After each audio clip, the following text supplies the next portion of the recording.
Hey guys, this is Chris with Coalition Gaming, back with the budget Xeon build. I've got the overclock results, benchmarks, that sort of stuff, so stay tuned.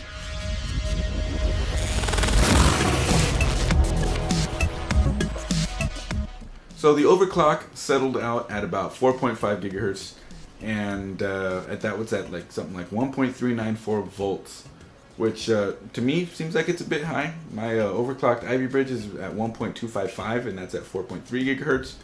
But it's a newer architecture that was just the updated version of Sandy, but to run a little more efficiently. So that makes sense. However, this thing performs like a beast. It is a strong processor. So without further ado, check out my process, check out these little benchmarks. And yeah, I mean, it's got the temperatures and all sorts of other fun stuff. So enjoy it. So here we are in the BIOS, as you can see there, 45 times 100. That makes for 4.5 gigahertz on the CPU clock.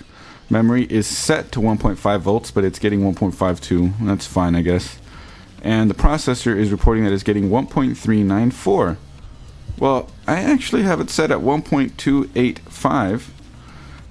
But as you can see, the BIOS is giving it more, so I'm not really too sure about that. However, it is under 1.4 volts, and I'm happy with that. Cool. So after about 45 minutes or so of Prime 95 blend, it has settled out at around 80 C max, maybe a little less depending on the core, which is pretty nice. It did worry me at first. Within the first 15 minutes, it got up to 84. As you can see, there 84 on 2 cores, 82 on another 2 cores, 78, 77. But then it all evened out, so that's great.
So we have another little benchmark of sort here.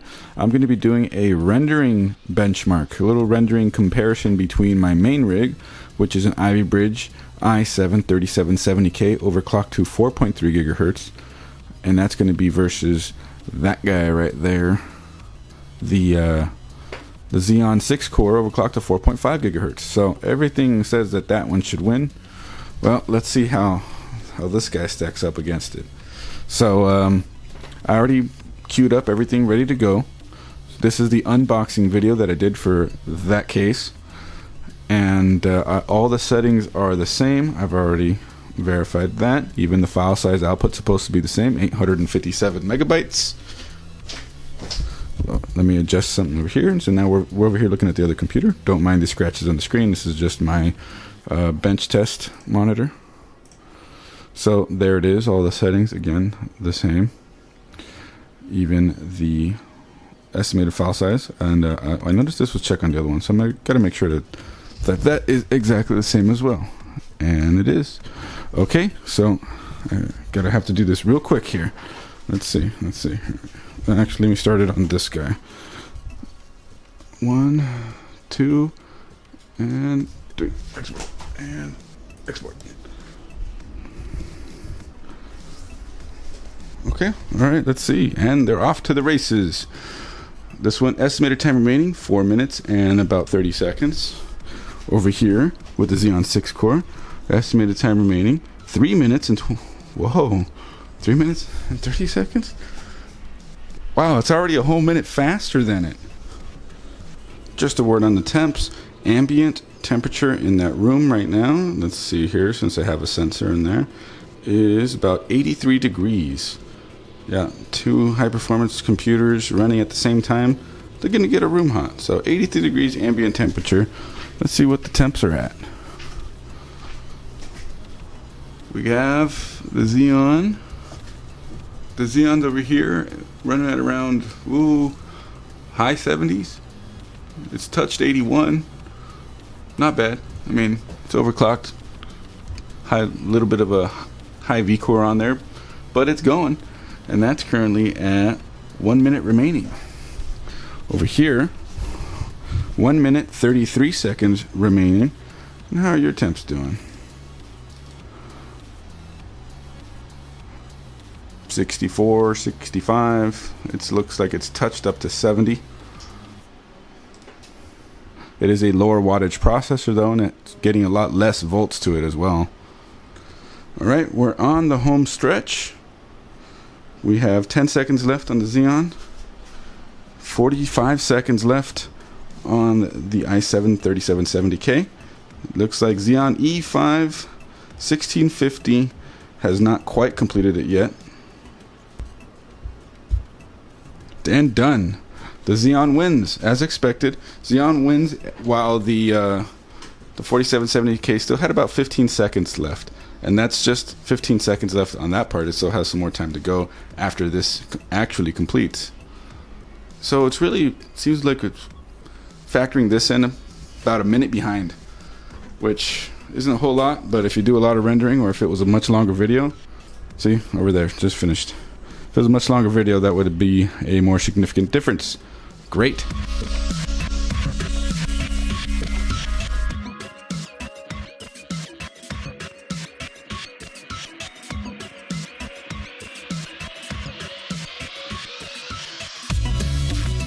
So that does it for the budget 6-core build. It performs great. It spews out heat more than I'd like, but you know, that's normal for being a high TDP processor as it is. But in terms of performance, it's up there, hanging in there with like the R5 1600s, rather when those are stock, which is awesome. I turned a $93 processor into a $200 to $300 modern brand new one, and this is Sandy Bridge. This is from what, 5 years ago, something like that now, and it's hanging in there just fine. It takes a little bit of an overclock, but it's doing it. So that's really nice. So $93 was the processor. RAM was $55. The CPU cooler, that was $84. The case, that was $55. The power supply, that was $55. it's a good deal. The motherboard, that one I'm proud of because it was $100. I got it on Reddit hardwareswap. Had bent pins. One of the DIMMs wasn't supposed to work.